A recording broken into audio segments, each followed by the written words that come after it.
आप लोगों का स्वागत है पीसीएस हिंदी एकेडमी में।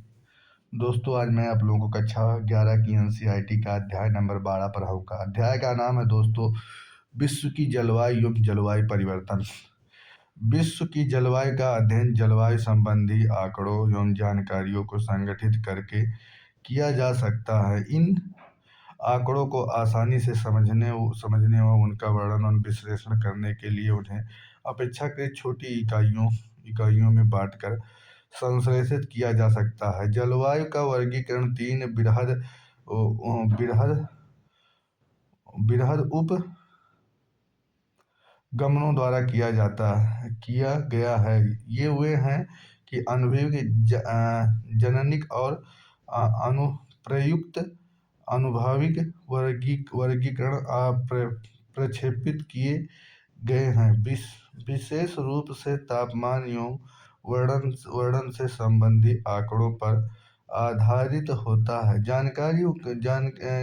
जननिक वर्गीकरण जलवायु को उनके कारणों के आधार पर संगठित करने का प्रयास है। जलवायु का अनुप्रयुक्त वर्गीकरण किसी विशिष्ट उद्देश्य के लिए किया जाता है। कोपेन की जलवायु का वर्गीकरण की पद्धति भी कोपेन द्वारा विकसित की गई जलवायु के वर्गीकरण का आनुभविक पद्धति का सबसे व्यापक उपयोग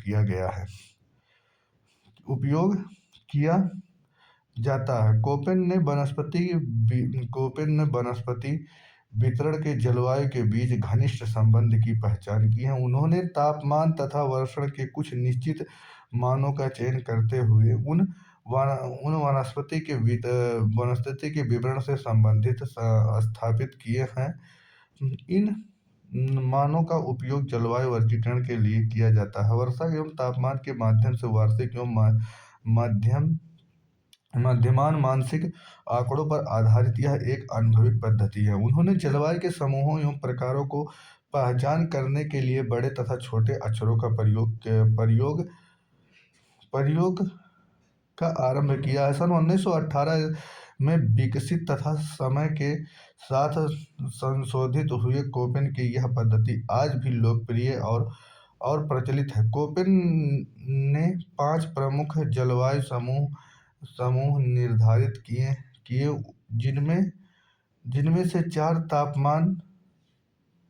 तापमान पर और एक वर्णक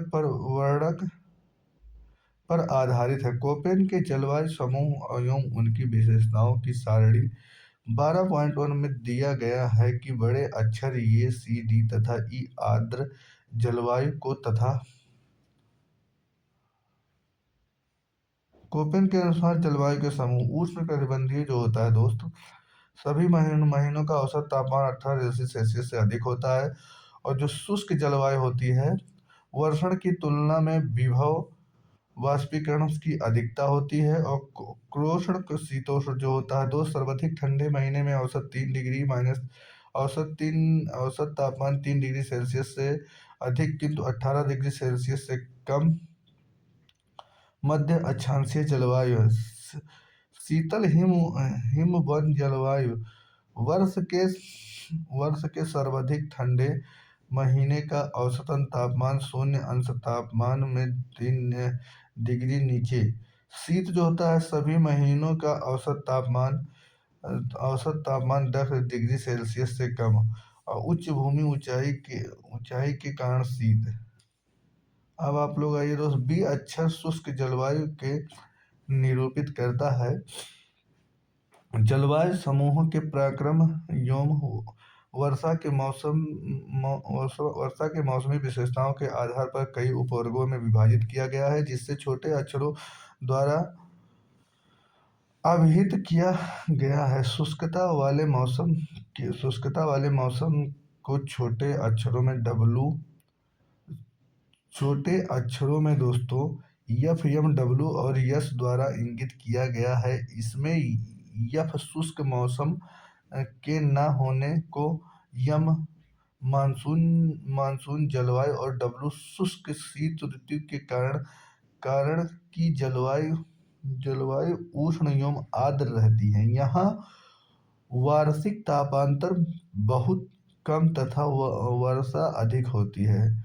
जलवायु के इस उष्णकटिबंधीय समूह को 3 प्रकारों में बांटा जाता है, जिनके नाम है एफ उष्णकटिबंधीय आर्द्र जलवायु, और ए और छोटा एम जो दोस्तों होता है उष्णकटिबंधीय मानसून जलवायु, और स्मॉल डब्लू उष्णकटिबंधीय आर्द्र जलवायु, जिसमें शीत ऋतु शुष्क होती है। दोस्त आइए इधर देखें, समूह जो होता है उष्णकटिबंधीय आर्द्र जलवायु, उष्णकटिबंधीय आर्द्र जो होता है दोस्त कैपिटल ए स्मॉल एफ।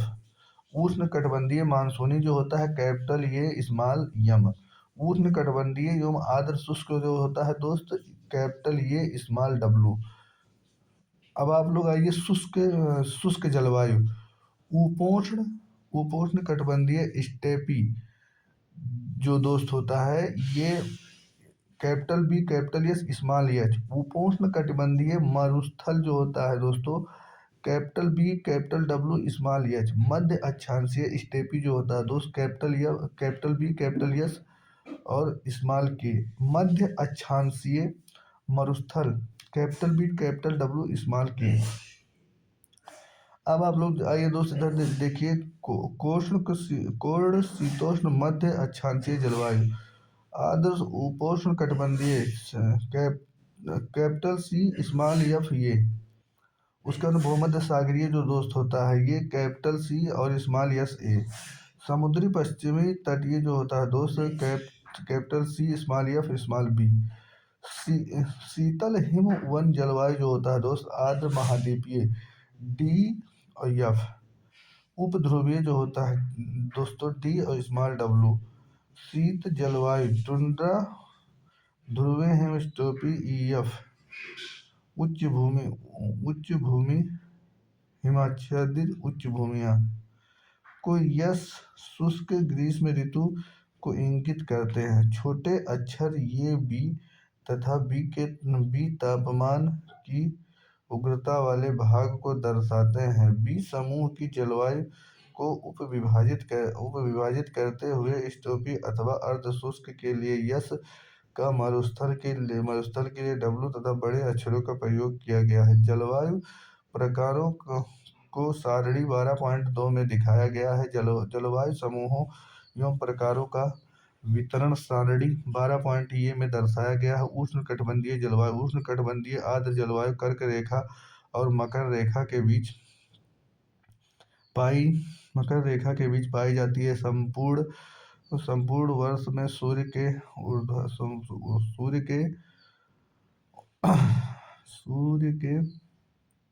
ऊर्ध्वस्त तथा उष्णकटिबंधीय अभिसरण क्षेत्र को उपस्थिति उष्णकटिबंधीय आर्द्र जलवायु विषुवत वृत्त के निकट पाई जाती है। इस जलवायु के प्रमुख क्षेत्र में दक्षिणी अमेरिका का अमेजन बेसिन, पश्चिमी विषुवतीय अफ्रीका तथा दक्षिणी पूर्वी एशिया के द्वीप हैं।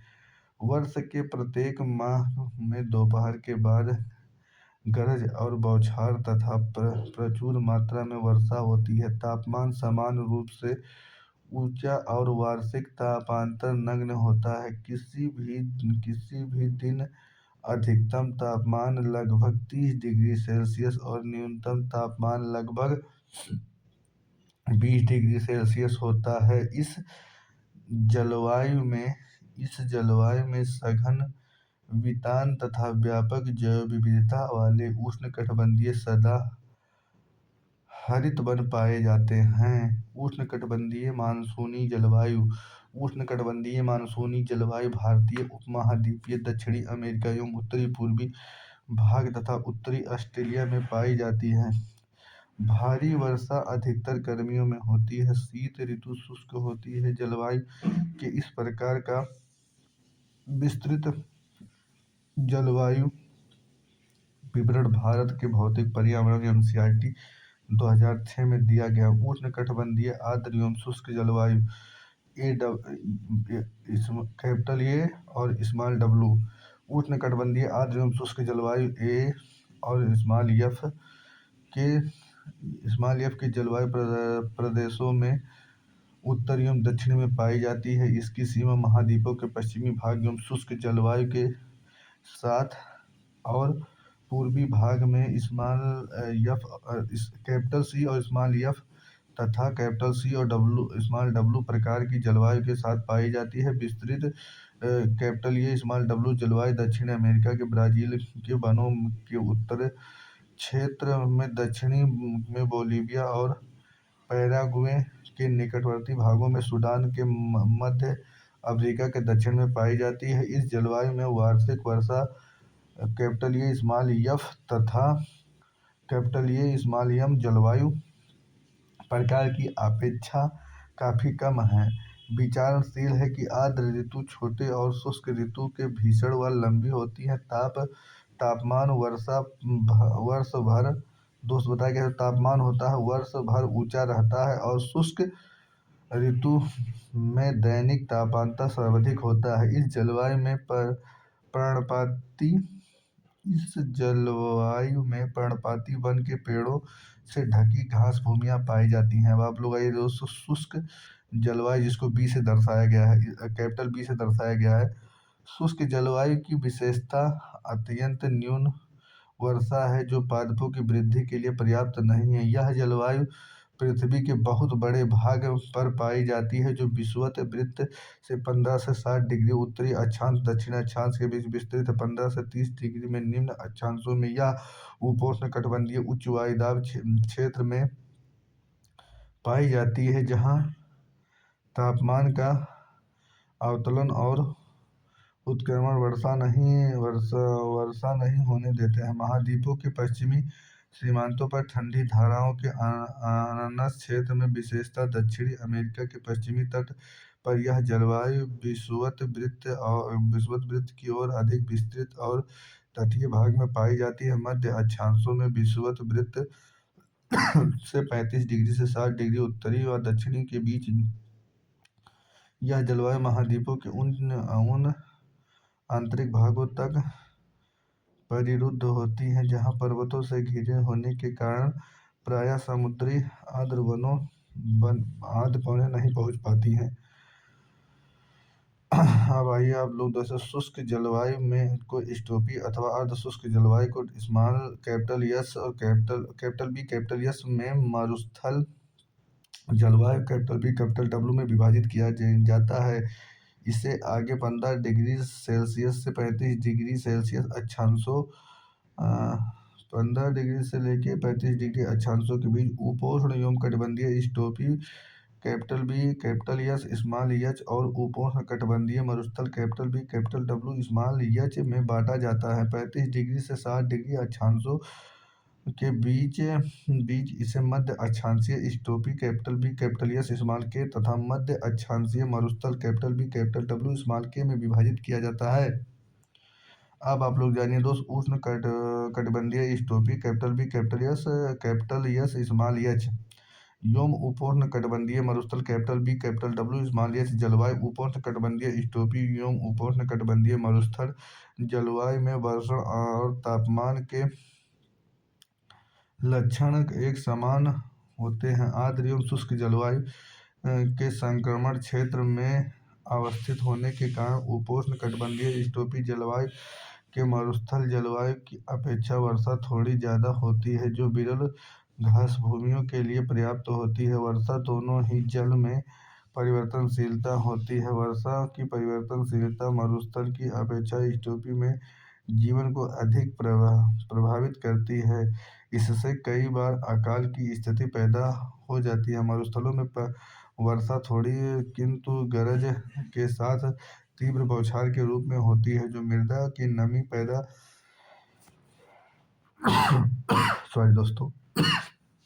अप्रभावित सिद्ध होती है। ठंडी धाराओं के तापमान लगते हैं। तटीय मरुस्थलों में कोहरा एवं आम बात है। ग्रीष्म ऋतु में अधिकतम तापमान बहुत ऊंचा होता है। लीबिया के अल्जीरिया में 13 सितंबर 1922 को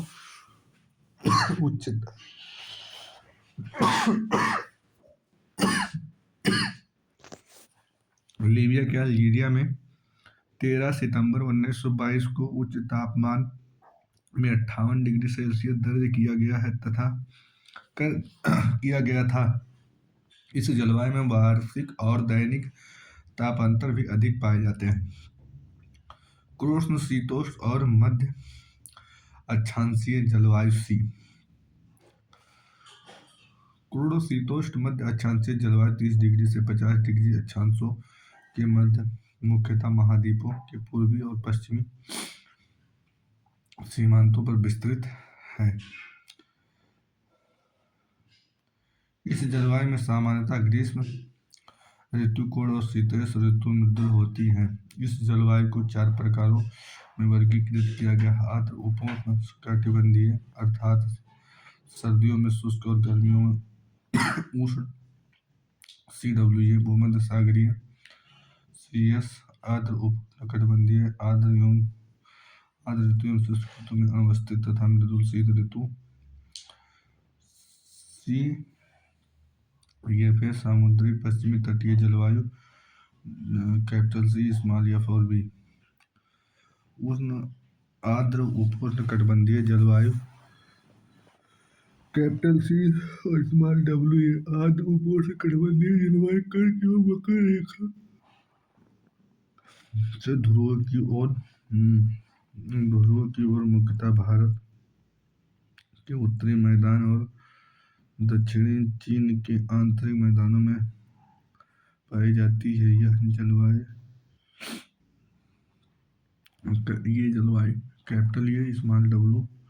(() जलवायु जैसी है। केवल इतना अपवाद है कि इनमें सर्दियों का तापमान कृष्ण होता है।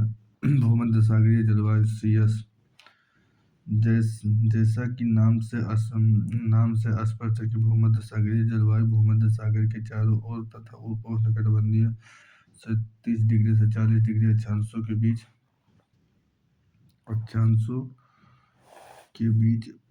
दोस्तों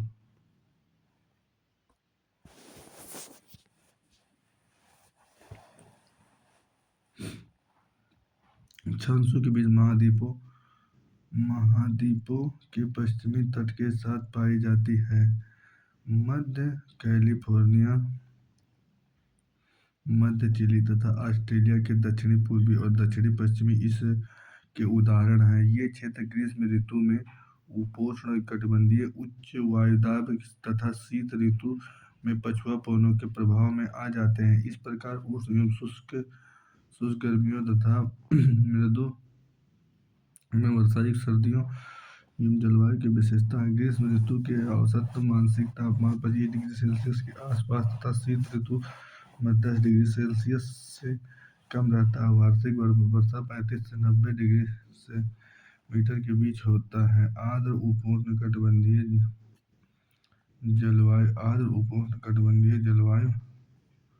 उपोष्णकटिबंधीय अक्षांशों के महाद्वीपों के पूर्वी भागों में पाई जाती है। इस प्रदेश में जलवायु राशियां प्रायः अस्थिर रहती हैं और पूरे वर्ष वर्षा करती हैं। यह जलवायु पूर्वी संयुक्त राज्य अमेरिका, दक्षिणी तथा पूर्वी चीन, दक्षिणी जापान एवं उत्तरी पूर्वी अर्जेंटीना, तटीय दक्षिणी अफ्रीका और ऑस्ट्रेलिया के पूर्वी तट पर पाई जाती हैं। औसत वार्षिक वर्षा 75 से 150 सेंटीमीटर के बीच रहती है। ग्रीष्म ऋतु में तटीय ठंडा और शीत ऋतु में वर्षाग्रीय वर्षा सामान्यतः विशेषताएं हैं। ग्रीष्म ऋतु में औसत मासिक तापमान लगभग 27 डिग्री सेल्सियस होती है, जबकि जड़ों में यह 5 से 12 डिग्री सेल्सियस के बीच रहता है। दैनिक तापांतर बहुत कम होता है। समुद्री पश्चिमी तटीय जलवायु C((f) और B। समुद्र पश्चिमी तटीय जलवायु महाद्वीपों के पश्चिमी तटों पर भूमध्य सागरीय जलवायु अक्षीय ध्रुवों के बीच पाई जाती है। इस जलवायु के मुख्य क्षेत्र उत्तरी पश्चिमी यूरोप एवं उत्तरी अमेरिका का पश्चिमी तट है। उत्तरी कैलिफोर्निया, दक्षिणी चिली, दक्षिणी पूर्वी ऑस्ट्रेलिया और न्यूजीलैंड है। यहाँ समुद्री प्रभाव के कारण तापमान मध्य होता है और शीत ऋतु में अपने अक्षांशों की तुलना में क्रूर होता है। गर्मियों के महीनों में औसत तापमान 15 डिग्री सेल्सियस से 20 डिग्री सेल्सियस और सर्दियों में 4 डिग्री से 10 डिग्री सेल्सियस के बीच रहता है। वार्षिक और दैनिक तापांतर कम पाया जाता है। वर्षा साल भर हरा होता है, लेकिन सर्दियों में अधिक अधिक होती है। वर्षण 50 सेंटीमीटर से 250 सेंटीमीटर के बीच घटती बढ़ती रहती है। शीत हिम एवं वन जलवायु डी शीत हिम जलवायु उत्तरी गोलार्ध में 40 से 70 डिग्री अक्षांशों के बीच यूरोप एवं एशिया के उत्तरी अमेरिका के विस्तृत महाद्वीपीय क्षेत्रों में पाई जाती है। शीत हिम वन जलवायु को दो प्रकारों में विभक्त किया जाता है। डीएफ आर्द्र एवं जड़ों से युक्त ठंडी जलवायु और डीडब्ल्यू शुष्क जड़ों से युक्त ठंडी जलवायु। उच्च अक्षांशों में सर्दियों की उग्रता अधिक मुखर होती है। आर्द्र जड़ों से युक्त ठंडी जलवायु आर्द्र जड़ों से युक्त ठंडी जलवायु समुद्री पश्चिमी तटीय जलवायु के मध्य अक्षांशीय स्टॉपी जलवायु से ध्रुवों की ओर पाई जाती है। जाड़े ठंडे और बर्फीले होते हैं। तुषार मुक्त ऋतु छोटी होती है। वार्षिक तापांतर अधिक होता है। मौसम परिवर्तन आकस्मिक और काल्पनिक होते हैं। ध्रुवों और सर्दियाँ अधिक उग्र होती हैं। शुष्क जड़ों से युक्त ठंडी जलवायु डी डब्ल्यू शुष्क जाड़ों से युक्त ठंडी जलवायु मुख्यतः उत्तरी पूर्वी एशिया में पाई जाती है। जाड़ों में प्रतिचक्रवात का अस्पष्ट विकास तथा ग्रीष्म ऋतु में उसका कमजोर पड़ना इस क्षेत्र में पवनों में पर्याप्त की मानसून जैसे दशाएं उत्पन्न करती हैं। ध्रुवों की ओर गर्मियों में तापमान कम होता है और जाड़ों में तापमान अत्यंत न्यून होता है। कुछ स्थान तो ऐसे भी हैं जहां वर्षा के 7 महीनों तक तापमान हिमांक बिंदु से कम रहता है। वार्षिक वर्षा कम होती है, जो 12 से 15 सेंटीमीटर के बीच। ध्रुवीय जलवायु 70 डिग्री सेल्सियस से परे ध्रुवों की ओर पाई जाती है। ध्रुवीय जलवायु दो प्रकार की होती है। टुंड्रा एवं हिमटोपी टुंड्रा जलवायु टी टुंड्रा जलवायु का नाम कई लाइकन तथा पुष्पी पादप जैसे छोटे वनस्पति प्रकारों के आधार पर रखा गया है। यह अस्थायी तुषार का प्रदेश है, जिसमें आधे भूमि अस्थायी रूप से जमी रहती है। लघु व वर्धकाल में जल क्रांति छोटी वनस्पतियों का ही पोषण कर पाती है। ग्रीष्म ऋतु में टुंड्रा प्रदेशों के दिन के प्रकाश की अवधि लंबी होती है। हिमटॉप जलवायु ग्रीनलैंड और अंटार्कटिक के आंतरिक भागों में पाई जाती है। गर्मियों में ग्रीष्म ताप हिमांक से नीचे रहता है। इस क्षेत्र में वर्षा थोड़ी मात्रा में होती है। तुषार एवं हिम एकत्रित होती है तथा जिनका बढ़ता हुआ दबाव हिम परतों को विकृत कर देता है। हिम परतों के टुकड़े आर्कटिक एवं अंटार्कटिक जल में खिसक कर प्लावी हिमशैलों के रूप में तैरने लगते हैं। अंटार्कटिक में 79 डिग्री दक्षिणी अक्षांश में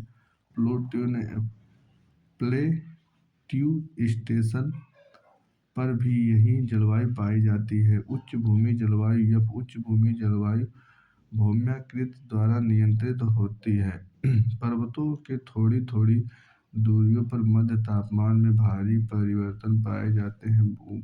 उच्च भूमि के वर्षण के प्रकार तथा उनकी गहनता में भी स्थानिक अंतर पाए जाते हैं। पर्वतीय वातावरण ऊंचाई के साथ तथा जलवायु प्रदेशों में स्तरित ऊर्ध्वाधर कटिबंधीय पाए जाते हैं। जलवायु परिवर्तन, जिस प्रकार की जलवायु का अनुभव हम अब कर रहे हैं वह थोड़े बहुत उतार चढ़ाव के साथ विगत 10,000 वर्षों में से अनुभव की जा रही है। आपने प्रादुर्भाव से ही पृथ्वी की जलवायु के अनेक परिवर्तन देखे होंगे।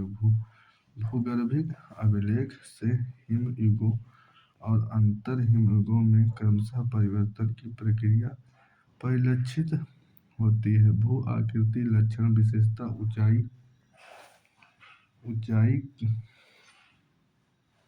विशेषता ऊंचाइयों तथा उच्च अक्षांशों में हिमानियों के आगे बढ़ने व पीछे हटने के शेष चिन्ह प्रदर्शित करते हैं। हिमालय निर्मित झीलों में अवसादों का निक्षेपण उष्ण एवं शीतोष्ण युगों से होने को उजागर करता है। वृक्षों के तनों में पाए जाने वाले दोस्तों वलय भी आर्द्र एवं शुष्क युगों की उपस्थिति का संकेत देते हैं। ऐतिहासिक अभिलेख भी जलवायु की अनिश्चितता का वर्णन करते हैं। ये सभी साक्ष्य इंगित करते हैं कि जलवायु परिवर्तन एक प्राकृतिक एवं सतत प्रक्रिया है। भारत में आर्द्र एवं शुष्क युग आते जाते रहते हैं। पुरातत्व खोजों ने दर्शाया है कि ईसा के 8,000 वर्ष पूर्व राजस्थान मरुस्थल की जलवायु आर्द्र एवं शुष्क थी। ईसा के 3,000 से 1,700 वर्ष पूर्व यहाँ वर्षा अधिक होती थी। लगभग 2,000 से 1,700 वर्ष ईसा के पूर्व यह क्षेत्र हड़प्पा संस्कृति का केंद्र था। शुष्क दशाएं तभी से गहन हुई हैं। लगभग 15 करोड़ से 30 करोड़ वर्ष पहले भूवैज्ञानिक काल में कैम्ब्रियन, ऑर्डोवीसियन तथा सेल्यूलियन युगों में पृथ्वी गर्म थी।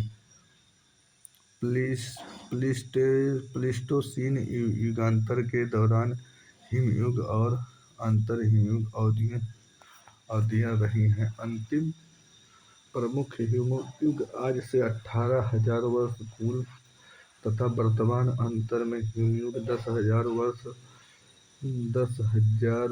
वर्ष पूर्व आरंभ हुआ था। अभिनव पूर्व काल में सभी कालों में जलवायु परिवर्तन होते रहते हैं। पिछली शताब्दी में 90 दशक में चरम मौसमी घटनाएं घटित हुई। 1990 के दशक में शताब्दी का सबसे गर्म तापमान व विश्व में सबसे भयंकर बाढ़ों को दर्ज किया है। सहारा मरुस्थल के दक्षिण में स्थित साहेल प्रदेश 1967 से 1977 के दौरान आया विनाशकारी सूखा ऐसा ही एक परिवर्तन है। 1930 के दशक में संयुक्त राज्य अमेरिका के बृहद मैदान के दक्षिणी पश्चिमी भाग, जिसे धूल का कटोरा कहा जाता है, भीषण सूखा पड़ा। फसलों की उपज अथवा फसलों के विनाश, बाढ़ों तथा लोगों के प्रवास संबंधी ऐतिहासिक अभिलेख में परिवर्तनशील जलवायु के प्रभावों के बारे में बताते हैं। यूरोप अनेक बार उष्ण, आर्द्र एवं शीत एवं शुष्क युगों से गुजरा है। इसमें महत्वपूर्ण प्रसंग 10वीं और 11वीं शताब्दी ईस्वी एवं शुष्क दशाओं का जिसमें वाइकिंग काबिले ग्रीनलैंड में जा बसे। यूरोप ने सन 1550 से सन 1850 के दौरान लघु हिम का अनुभव किया है। 1850 से 1940 तक विश्व के ताप में वृद्धि की प्रवृत्ति पाई गई। 1940 के बाद तापमान में वृद्धि की दर घटी है। जलवायु परिवर्तन के कारण जलवायु परिवर्तन के अनेक कारण हैं। इनमें खगोलीय और पार्थिव कारणों का वर्गीकरण किया जा सकता है। खगोलीय कारणों का संबंध और कंकालों में की गतिविधियों से उत्पन्न शारीरिक निर्गत ऊर्जा में परिवर्तन से है। सौर कंकाल सूर्य पर काले धब्बे होते हैं जो एक चक्रीय गढ़ से घटते बढ़ते रहते हैं। कुछ मौसम में वैज्ञानिकों के अनुसार सौर कंकालों की संख्या बढ़ने बढ़ने पर मौसम ठंडा और आर्द्र हो जाता है और तूफान की संख्या बढ़ जाती है। सौर कंकाल की संख्या घटने से उष्ण एवं शुष्क दशाएं उत्पन्न होती हैं। यद्यपि खोजों आंकड़ों की दृष्टि से महत्वपूर्ण नहीं है। एक अन्य खगोलीय सिद्धांत मिलैकोविच दोलन है, जो सूर्य के चारों ओर पृथ्वी के कक्षीय लक्षणों में बदलाव के चक्रों की गमगमाहट तथा पृथ्वी के अक्षीय झुकाव में परिवर्तन के बारे में अनुमान लगाता है। ये सभी कारक सूर्य से प्राप्त होने वाली सूर्यातप में परिवर्तन ला देते हैं, जिनका प्रभाव जलवायु पर पड़ता है। जलवायु क्रिया जलवायु परिवर्तन का एक अन्य कारण है जलवायु उद्भेदन। वायुमंडल में बड़ी मात्रा में एरोसोल फेंक देते हैं। एरोसोल लंबे समय तक वायुमंडल में विद्यमान रहते हैं और पृथ्वी की सतह पर पहुंचने वाले सौरवीय विकिरण को कम कर देती हैं। हाल ही में हुए पीना बोटा तथा यल सियोल ज्वालामुखी उद्भेदनों के बाद पृथ्वी का औसत तापमान कुछ हद तक गिर गया है। जलवायु पर पड़ने वाला सबसे महत्वपूर्ण मानवभावी कारण जलवायु में ग्रीन हाउस गैस का बढ़ता सांद्रण है। इससे भूगर्भीय ऊष्मा हो सकते हैं। भूमंडलीय ऊष्मा ग्रीन हाउस गैस में उपस्थिति के कारण वायुमंडल एवं ग्रीन हाउस की भांति व्यवहार करते हैं। वायुमंडल प्रवेश और सौर विकिरण के पारेषण के भीतर है, किंतु पृथ्वी की सतह के ऊपर की ओर उत्सर्जित होने वाली अधिकतम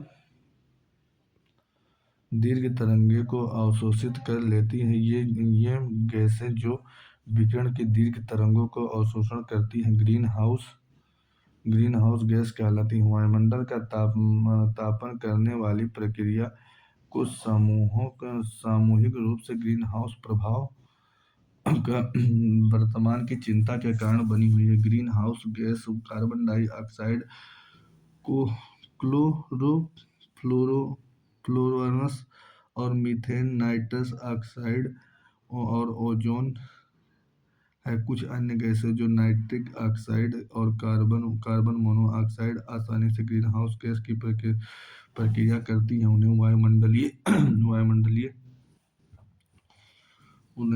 वायुमंडलीय और उनके सांद्रण को प्रभावित करती हैं। किसी भी ग्रीन हाउस गैस का प्रभाव इसके सांद्रण में वृद्धि परिणाम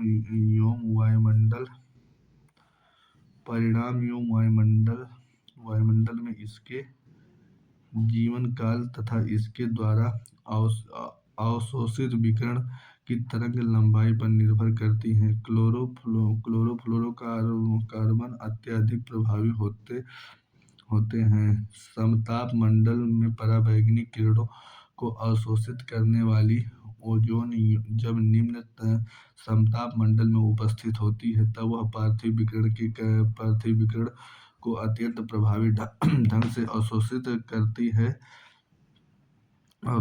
करती है। एक अन्य महत्वपूर्ण तथ्य यह है कि ग्रीन हाउस गैस के अणु जितने लंबे समय तक बने रहते हैं, उनके द्वारा लाए गए परिवर्तन से पृथ्वी के,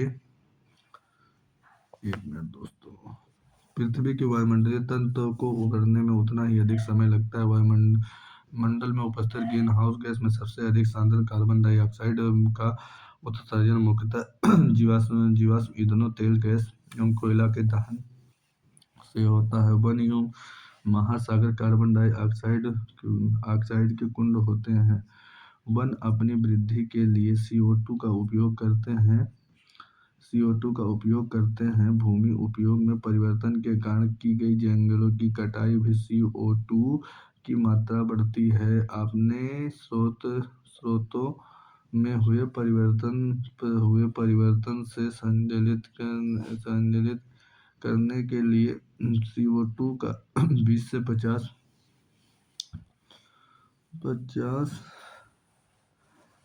वर्ष लग जाते हैं। लगभग 0.5% वार्षिक दर बढ़ रहा है। जलवायु में होने वाली परिवर्तन का आकलन CO2 की मात्रा को पूर्व औद्योगिक स्तर से दोगुना करके किया जाता है। ओजोन समताप मंडल में उपस्थित होती है, जहां पराबैंगनी किरणें ऑक्सीजन को ओजोन में बदल देती हैं। इसे पराबैंगनी किरणों में पृथ्वी की सतह तक नहीं पहुंच पाती है। समताप मंडल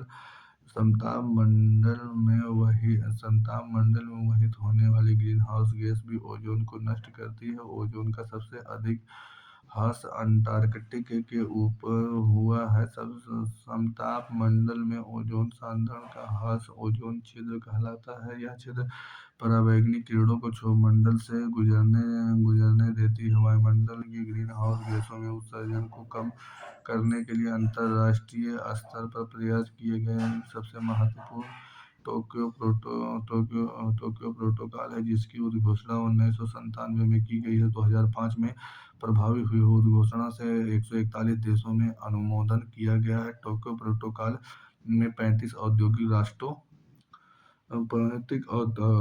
राष्ट्रों में परिबद्ध किया गया। सन 1990 में उत्सर्जन स्तर में 2012 तक 5% की कमी लाई गई। वायुमंडल में ग्रीन हाउस गैस की सांद्रता में वृद्धि की प्रवृत्ति आगे चलकर पृथ्वी को गर्म कर सकती है। यह एक भूमंडलीय गर्म एवं ऊष्मीय के आरंभ हो जाने से यह उलटना बहुत मुश्किल होगा। भूमंडलीय ऊष्मन का प्रभाव हर जगह एक समान नहीं होता है, तथापि भूमंडलीय ऊष्मन का दुष्प्रभाव जीवन पोषण तंत्र को प्रभावित कर सकते हैं। हिमटोपियों और हिमानियों के पिघलने से ऊंचा उठा हुआ समुद्री जल स्तर कुछ समुद्र एवं उष्ण विस्तार में तटीय क्षेत्रों में विस्तृत भागों और द्वीपों में अपलावित कर सकता है। इससे सामाजिक समस्या उत्पन्न होती है। विश्व समुदाय के लिए यह गहरी चिंता का एक और विषय है। ग्रीन हाउस गैसों के उत्सर्जन को नियंत्रित करने और भूमंडलीय ऊष्मन की प्रवृत्ति को रोकने के लिए प्रायः आरंभ हो चुके हैं। हमें आशा है कि विश्व की समुदाय इस चुनौतियों का प्रयुक्त देगा और एक ऐसी जीवन शैली को अपनाएगा जिससे आगे आने वाली पीढ़ियों के लिए यह संसार के रहने लायक रह सकेगा। आज भूमंडलीय ऊष्मन विश्व की प्रमुख चिंताओं से है। आइए देखते हैं कि दर्जन तापमानों के आधार पर यह कितना गर्म हो चुका है।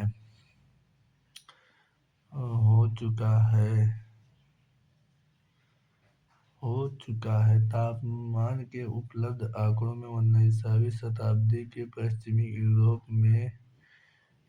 यूरोप के इस अध्ययन की संदर्भित अवधि 1961 से 1980 है। इससे पहले बाद में अवधि की तापमान असंगतियों का अनुमान 1961 से 1990 की अवधि के औसत तापमान से लगाया गया है। पृथ्वी के धरातल के निकट वायु की औसत वार्षिक तापमान 14 डिग्री सेल्सियस काल श्रेणियों में 1961 से 1990 ग्लोबल सामान्य तापमान की तुलना में 1865 से 2000 के दौरान पृथ्वी के धरातल के निकट वार्षिक तापमान में असंगति को दर्शाती है। तापमान के बढ़ने की प्रवृत्ति 20वीं शताब्दी में दिखाई गई। 20वीं शताब्दी के सबसे अधिक तापन दो अवधियों में हुआ। 1901 से 44 से 1957 से 99 की दोनों में प्रत्येक अवधि में भूमंडलीय ऊष्मांक 0 डिग्री सेल्सियस से बढ़ता है। इन दोनों अवधियों के बीच थोड़ा शीतलन भी हुआ है, जो उत्तरी गोलार्ध में अधिक चिन्हित था। 20वीं शताब्दी के अंत में औसत वार्षिक तापमान वैश्विक अध्ययन 19वीं शताब्दी में दर्ज किए गए तापमान में 0.6 से अधिक 1856 से 2000 के दौरान और सबसे गर्म साल अंतिम दशक में दर्ज किया गया है। सन 1998 में संभवतः न केवल 20वीं शताब्दी बल्कि पूरी सहस्राब्दी का सबसे गर्म वर्ष था। दोस्तों, यह अध्याय यहीं पे समाप्त होता है। मुझे उम्मीद है कि अध्याय आप लोगों को अच्छे से समझ में आया होगा। दोस्तों, यदि आप लोगों को अच्छे से समझ में आया है तो जो आप अपने उन दोस्तों के पास शेयर कीजिए जो एनसीईआरटी पढ़ना प्रारंभ किए हैं। दोस्तों, मिलते हैं अगले क्लास में। तब तक के लिए नमस्कार, बाय बाय।